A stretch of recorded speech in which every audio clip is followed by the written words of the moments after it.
अभी तक हम लोगों ने रिप्रोडक्टिव सेल डिवीज़न और सोमेटिक सेल डिवीज़न दोनों देखा था, लेकिन सोमेटिक सेल डिवीज़न जो है माइटोसिस सेल्स में होता है और रिप्रोडक्टिव सेल डिवीज़न जो है कि मियोसिस सेल्स में होता है।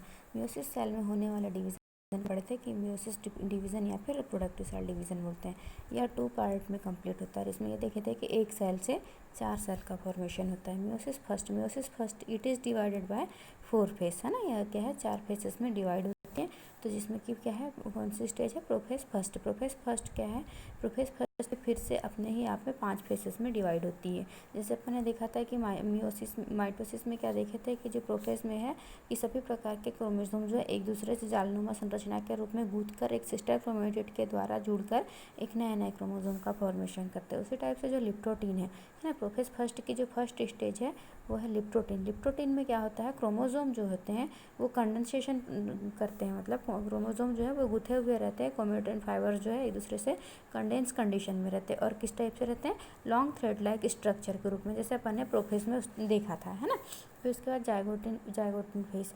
जाइगोटिन में क्या है कि जो सिनॉप्सिस प्रोसेस होती है, मतलब कि जो होमोलोगस क्रोमोसोम होते हैं आपस में पेयर्ड के रूप में होने लगते हैं, आपस में पेयर्ड के रूप में। मतलब होमोलोगस का मतलब होता है एक जैसे क्रोमोसोम, है ना। होमो का मतलब होता है एक और हेटेरो का मतलब होता है अलग अलग, है ना। तो सेम क्रोमोसोम क्या होते हैं, आपस में क्या होने लगते हैं, क्लोजली जुड़ने लगते हैं, मतलब एक कंप्लीट क्रोमोसोम का फॉर्मेशन करने लगते हैं। और इस टाइप से क्या होते हैं, ये बाईवेलेंट होते हैं। बाईवेलेंट मतलब कि 4 क्रोमोसोम या 4 क्रोमेटिड्स एक दूसरे के साथ जुड़कर टेट्राएड का फॉर्मेशन करते हैं, टेट्राएड का फॉर्मेशन करते हैं। मतलब कि एक क्रोमोसोम है, ये एक क्रोमोसोम क्या करेगा, एक वैलेंट का, 2 वैलेंट का, 3 वैलेंट का, 4 वैलेंट का, ऐसे टेट्रेट फॉर्म में जुड़े हुए रहते हैं। उसी टाइप से क्या है, पैचिटिन कंडीशन क्या होती है, इसमें जो होमोलोगस क्रोमोसोम होते हैं वो डीएनए के सेगमेंट्स के रूप में तोड़ने का काम करते हैं। मतलब होमोलोगस क्रोमोसोम्स होते हैं उसमें डीएनए सेगमेंट छोटे छोटे कंडीशंस में टूटने लगते हैं और नॉन सिस्टर क्रोमेटिड्स के साथ में एक्सचेंज होने लगते हैं। इस कंडीशन को हम क्रॉसिंग ओवर कहते हैं, है ना। मतलब कि जो होमोलोगस क्रोमोसोम्स हैं, होमोलोगस क्रोमोसोम क्या होगा कि अपने ही आप में टूटने लगेंगे, है ना। ये क्रोमोसोम्स है, ये होमोलोगस क्रोमोसोम के डीएनए, है ना। ये होमोलोगस क्रोमोसोम के छोटे छोटे टुकड़े जिसको हम इनके डीएनए कह रहे हैं। ये डीएनए क्या कर रहे हैं, अपने ही जैसे एक और क्रोमोसोम का फॉर्मेशन कर रहे हैं और यह क्रोमोसोम जो होता है वो नॉन सिस्टर क्रोमेटिड क्रोमोसोम कहलाता है। इस टाइप से यहाँ पर भी एक अपने ही जैसे, तो यहाँ से इस क्रोमोसोम का जो पार्ट है, इस क्रोमोसोम का जो पार्ट है, ये क्रोमोसोम का पार्ट इधर की ओर ट्रांसमिटेड हो रहा है। मतलब इतने इसमें जितने भी प्रकार के डीएनए आरएनए हैं इस प्रकार की ओर ट्रांसमिटेड होने लग रहा है। उसी टाइप से इस सिस्टर क्रोमेटिड में ये नॉन सिस्टर क्रोमेटिड है, मतलब कि एक दूसरे से जुड़ा हुआ या एक दूसरे के जैसा नहीं। एक क्रोमोसोम जो है ये इसका अगेंस्ट क्रोमोसोम है ना, इससे अलग क्रोमोसोम है, इसलिए हम इसको बोल रहे हैं नॉन सिस्टर क्रोमेटिड। ये क्रोमोसोम ये और ये क्रोमोसोम है ना, नॉन सिस्टर क्रोमेटिड एक दूसरे के साथ जुड़कर एक नया क्रोमोसोम का फॉर्मेशन करते हैं।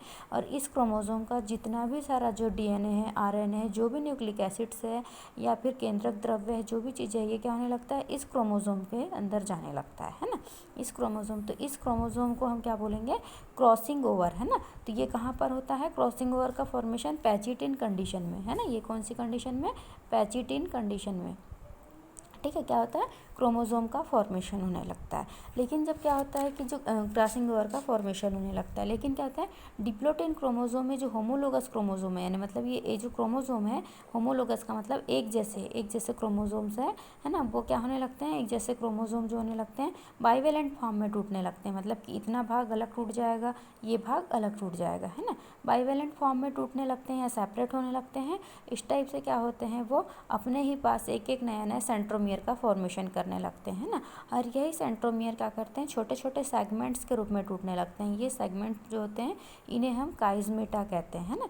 और ये सेगमेंट्स क्या करते हैं, अपने आप में काइज़मेटा का फॉर्मेशन करते हैं ना। मतलब सेंट्रोमियर छोटे छोटे टुकड़ों में क्या होने लगता है, टूटने लगता है। और इन टुकड़ों को हम क्या बोलते हैं, काइज़मेटा कहते हैं ना। इन टुकड़ों को हम क्या बोलते हैं, काइज़मेटा। तो इस टाइप से जो काइज़मेटा का फॉर्मेशन होता है वो कौन सी कंडीशन में होता है, डिप्लोटिन कंडीशन में, है ना।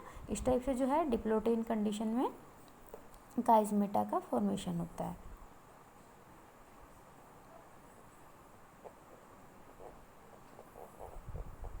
ठीक है। और पैचिटिन कंडीशन में किसका, क्रॉसिंग ओवर का फॉर्मेशन होने लगता है। क्रॉसिंग ओवर टूटकर काइज़मेटा का फॉर्मेशन कराता है, ठीक है ना। तो इस कंडीशन को हम क्या बोलेंगे, प्रोफेज फर्स्ट की स्टेज, सब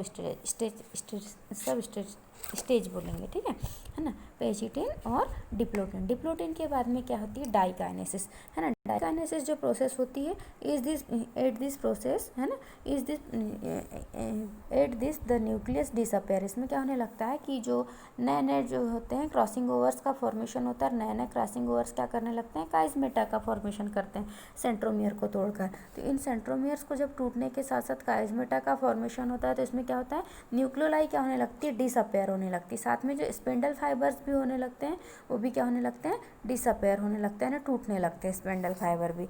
और न्यूक्लियर एनवलप भी, मतलब जो न्यूक्लियर की ओर चारों ओर घिरा हुआ एनवलप है उसको भी हम क्या बोल रहे हैं, वो भी धीरे धीरे क्या होने लगता है, स्पेंडल फाइबर के साथ साथ ब्रेक डाउन होने लगता है और विभिन्न प्रकार से प्रोफेस का फॉर्मेशन करने लगते हैं ना। इस प्रकार से जो कंडीशन है प्रोफेस फर्स्ट जो है कि ख़त्म होती है ना। मतलब कि प्रोफेस फर्स्ट में क्या हुआ कि जो क्रोमोसोम है, एक तो thread like structure condense condition में थे, इस कंडीशन को हमने लिप्टोटिन कंडीशन कहा। उसके बाद जाइगोटिक कंडीशन, जाइगोटिक कंडीशन में क्या हुआ था, होमोलोगस क्रोमोसोम एक दूसरे के साथ जुड़े थे और बाईवैलेंट फॉर्म में थे, यानी one form, two form, three form और फोर फॉर्म, बाईवैलेंट फॉर्म में थे, यानी 4 क्रोमेटिड्स थे इसमें, है ना, जिसको हम टेट्रेट कंडीशन में कहते हैं। ठीक है, ये टेट्रेट कंडीशन क्या करने लगती है, जाइगोटिक कंडीशन के बाद पेचिटिन कंडीशन का फॉर्मेशन करने लगती है।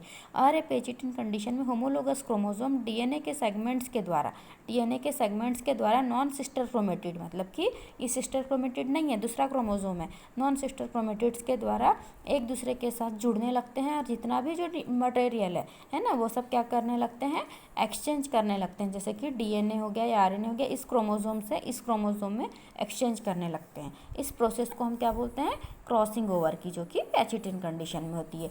और पेचिटिन के बाद डिप्लोटिन कंडीशन में देखा कि जब क्रॉसिंग ओवर बनते हैं तो क्रॉसिंग ओवर बनने के बाद ये जो चारों सेगमेंट है ये जो क्या होते हैं, अलग अलग होने लगते हैं। ये सेगमेंट्स अलग अलग होने के साथ साथ अपने ही क्रोमेटिड्स में टूटने लगते हैं, छोटे छोटे पार्ट्स में क्रोमोसोम छोटे छोटे क्रोमेटिड्स में टूटने लगते हैं। इन क्रोमेटिड्स को, इन टूटे हुए पार्ट को हम क्या कहते हैं, काइजमेटा कहते हैं। मतलब जो क्रॉसिंग ओवर है वो धीरे धीरे टूटकर किसका फॉर्मेशन करता है, काइजमेटा का फॉर्मेशन करता है। ये काइजमेटा का फॉर्मेशन डिप्लोटिन कंडीशन में होता है ना। और डाइकाइनेसिस कंडीशन में क्या होता है कि जितने भी सारे जो न्यूक्लियस है ना, ये न्यूक्लियस है, न्यूक्लियोलाई, ये सब क्या होने लगते हैं, डिसअपेयर होने लगते हैं। साथ में स्पिंडल फाइबर और न्यूक्लियर एनवलप क्या होने लगते हैं, ब्रेक डाउन होने लगते हैं, है ना। और इस टाइप से क्या होता है, प्रोफेस एंड जो होती है वो कहती है समाप्त होती है।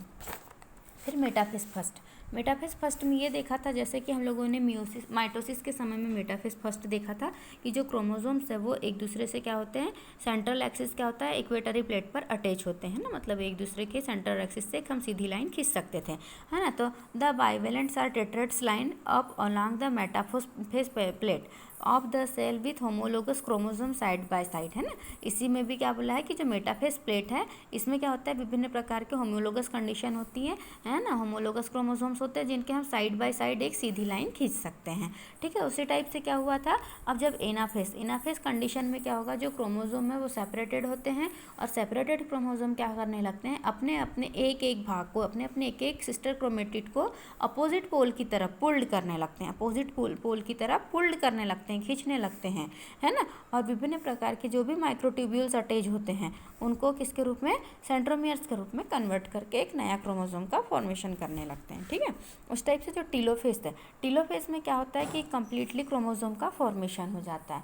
कंप्लीटली क्रोमोसोम का फॉर्मेशन होने के साथ साथ सेल का साइटोप्लाज्म भी टूटने लगता है। इस साइटोप्लाज्म को टूटने की कंडीशन को हम साइटोकाइनेसिस कंडीशन कहते हैं ना। तो इस टाइप से क्या होगा, यहाँ पर ये प्रोसेस क्या होती है, कंप्लीट होती है। एक सेल से कितनी सेल का फॉर्मेशन होगा, एक सेल से 2 सेल का फॉर्मेशन होगा, है ना। लेकिन क्या होता है, उसके बाद हमने बोला था कि ये प्रोसेस है 2 स्टेप्स में कंप्लीट होती है।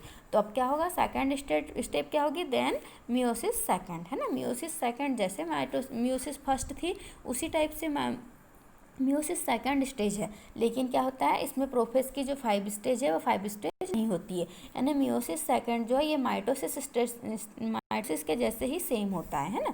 तो इसमें क्या होता है, the net result after meiosis second is that 4 haploid gametes are formed which are genetically different from the original, है ना। तो जो क्या होते हैं इसमें क्या होता है कि जो नेट रिजल्ट क्या निकलता है आफ्टर मियोसिस के बाद नेट रिजल्ट क्या निकलता है कि इसमें 4 हैप्लॉइड गैमेट्स का फॉर्मेशन होता है ना। क्या होता है 4 हैप्लॉइड गैमेट्स का फॉर्मेशन होता है, जो कि क्या होते हैं जेनेटिकली डिफरेंट होते हैं, किसके ओरिजिनल वाली जो सेल्स है उससे जेनेटिकली डिफरेंट होते हैं। इस टाइप से क्या होता है, इससे भी एक सेल से 2 सेल का फॉर्मेशन होता है ना। तो हम क्या करेंगे, आइडेंटिफाई करेंगे कि एक सेल है ना, एक सेल क्या कर रही है 2 सेल का फॉर्मेशन कर रही है, फिर वहीं के एक सेल फिर से 2 सेल का फॉर्मेशन कर रही है, मतलब एक सेल से 4 सेल का फॉर्मेशन हो रहा है। ठीक है, इस टाइप से, क्योंकि यहाँ पर प्रोसेस क्या है 2 बार कंप्लीट हो रही है, इसलिए क्या होगा यहाँ पर एक सेल से 4 सेल का फॉर्मेशन होगा, इसलिए इस कंडीशन को हम लोग मियोसिस डिवीज़न बोलते हैं ना, मियोसिस डिवीज़न या फिर समसूत्री विभाजन। ठीक है, ये इसका स्ट्रक्चर है। ठीक है, जैसे यहाँ पर अपन ने देखे कि जो इंटरफेस है, इंटरफेस में जो क्रोमोसोम्स होते हैं वो रेस्ट कंडीशन में रहते हैं, है ना। उसके बाद जब मियोसिस फर्स्ट देखे तो मियोसिस फर्स्ट में ये जो क्रोमोसोम्स है एक दूसरे के साथ क्या होता है नॉन सिस्टर क्रोमेटिड्स के द्वारा जुड़े हुए होते हैं, और नॉन सिस्टर क्रोमेटिड्स क्या होते हैं आपस में क्रोमोसोम के साथ साथ क्रॉसिंग ओवर का फॉर्मेशन किए हुए हैं, और इन्हीं क्रॉसिंग ओवर से छोटे छोटे पार्टिकल्स टूटने लगते हैं, और पार्टिकल्स टूटकर क्या करते हैं काइज़मेटा का फॉर्मेशन करते हैं ना। इन्हीं क्रॉसिंग ओवर से काइज़मेटा का फॉर्मेशन होने लगता है। काइज़मेटा क्या करने लगते हैं कि काइज़मेटा अपने ही आप में एक नए क्रोमोसोम का फॉर्मेशन करते हैं। ठीक है, इस टाइप से क्या है कि जो क्रोमोसोम्स है ना, एक नए क्रोमोसोम का के रूप में हमें प्राप्त होते हैं, जो कि प्रोफेज फर्स्ट कंडीशन होती है ना। अब क्या होता है जब प्रोफेज फर्स्ट के बाद मेटाफेज फर्स्ट में अपन ने देखे थे कि जो 2 क्रोमोसोम है हम इनके सेंट्रल एक्सिस से क्या कर सकते हैं एक सीधी लाइन खींच सकते हैं, और ये सीधी लाइन कहाँ जुड़ी हुई है अपने अपने अपोजिट पोल के पास जाकर जुड़े हुए हैं। इस हम लाइन को क्या बोलते हैं, इनको हम स्पिंडल फाइबर्स भी कहते हैं। ठीक है ना। फिर उसके बाद क्या होता है कि हमने देखे थे कि जो मेटाफेज कंडीशन में के बाद एनाफेज कंडीशन में क्या है जो कि क्रोमोसोम्स है ना, जो क्रोमोसोम्स का एक एक पार्ट अपने अपने क्या होने लगते हैं अपोजिट पोल की ओर जाने लगते हैं, मतलब एक एक सिस्टर क्रोमेटिड्स क्या है अपने अपने अपोजिट पोल की तरफ जाने लगते हैं, है ना। जब अपोजिट पोल की तरफ जाएंगे तो टीलोफेज में क्या होगा कि ये कम्प्लीटली क्रोमोसोम का फॉर्मेशन करने लगेंगे, है ना। तो इस टाइप से क्या होगा टीलोफेज में कम्प्लीटली क्रोमोसोम का फॉर्मेशन करते हैं, और इस टाइप से मियोसिस फर्स्ट की जो कंडीशंस है वो ख़त्म होती है ना। तो टीलोफेज जैसे जैसे डिवीज़न होगा वैसे वैसे साइटोकाइनेसिस प्रोसेस भी होगी, मतलब कि यह जो प्रोसेस है सेल के साइटोप्लाज्म में डिवीज़न हो रहा है ना। तो सेल के साइटोप्लाज्म में होने वाले डिवीज़न को हम लोग साइटोकाइनेसिस डिवीज़न भी बोलते हैं, है ना। साइटो का मतलब होता है साइटोप्लाज्म और काइनेसिस मतलब टूटना, यानी साइटोप्लाज्म का टूटना। जब साइटोप्लाज्म टूटेगा तो 2 अलग अलग सेल्स के रूप में हमें नए नए सेल्स का फॉर्मेशन करेगा। ठीक है ना। इस टाइप से क्या होगा प्रोफेज सेकंड, है ना। प्रोफेज सेकंड मतलब कि मियोसिस सेकंड। ठीक है, तो फिर क्या है इसमें प्रोफेज सेकंड या मियोसिस सेकंड में यह सेम कंडीशन किसके जैसे होगी माइटोसिस डिवीज़न के जैसे। प्रोफेज में जैसे हमने देखा था कि जो क्रोमोसोम है कंडेंस कंडीशन में गुथी हुई कंडीशन में है, उस टाइप से मेटाफेज में देखा कि जो क्रोमोसोम है इक्वेटरी प्लेट पर अटैच है ना। फिर एनाफेज में देखा कि दोनों एक एक सिस्टर क्रोमेटिड अपोजिट पोल की तरफ जाने लगते हैं, और टीलोफेज में क्या देखा कि यही अपोजिट पोल पर जाकर एक कम्प्लीटली क्रोमोसोम का फॉर्मेशन करने लगते हैं। उसी के साथ साथ सेल का साइटोप्लाज्म भी क्या करने लगता है टूटने लगता है, और एक सेल से 4 सेल का फॉर्मेशन करता है। ठीक है, इस टाइप से क्या होगा यह हम इसको मियोसिस डिवीज़न या फिर रिप्रोडक्टिव सेल डिवीज़न भी कहते हैं। ठीक है।